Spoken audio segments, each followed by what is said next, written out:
Right, this is worth hanging around because I'm going to hit a few shots and I'm probably going to hit a bad one. But what I'm going to do, I've got a scenario here on the third where I haven't got a lot of green to work with. It's very much up on a bank. I'm just going to mess around with a few different shots. This is something you have to do when you get out on the golf course. So random lies, it's all banked up like this. I'm actually going to see if I can draw this one in to get it almost running up the bank. So ball goes back, stance goes closed. I very much have this in to out path. Low little draw, almost a low hook into that bank. It kind of gets me the ability to just run that ball up. I pulled it a little bit, but it gets me getting the ball up the bank, because the last thing I want to do is stop halfway up the bank and then come up short. So the next one is standard lie. I'm just going to go with a no wrists rotation. So it's almost like, I call this the Steve Stricker or the Jason Day, because they're pretty good at this sort of shot where the hands aren't really doing anything. It's almost as if the club is connected to the body and the body is the source of the speed. Okay, let's go back and through.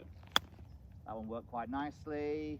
That's pretty good. Next one. How's about if I were to play one a little bit sort of softer landing, a little bit more handsy? So the opposite of that would obviously be something a little bit more like this. Now the body is still working, but there's a little bit more hands in the shot now. Again, this is just promoting feel. And what you'll do as you play these shots is you'll figure out which one you actually really like. This one I like because you can actually work at hit. You don't have to hit the ball first on this one. You can actually hit the ground a little bit before the ball on this one, and it still works nicely. Soft hands, let the club go up and down. A little bit clumsy, a little bit aggressive, but not bad, not bad. Let's start messing it up a little bit here. Let's get into that divot there. It's kind of stuck in that divot. It's going to go low because of that lie. I'm going to have to get the ball further back in the stance. I'm going to have to get really vertical. I'm going to get the thumbs pointing down at the ground, almost like it's like a Bryson DeChambeau arm lock. It almost feels like that's how the club is working through this area. That actually might have been the best one. I mean, out of that lie, it definitely was the best one. Okay, let's do one more. So from here now, let's go ball forward, face open, a little bit more with the wrists, so we can just get that height.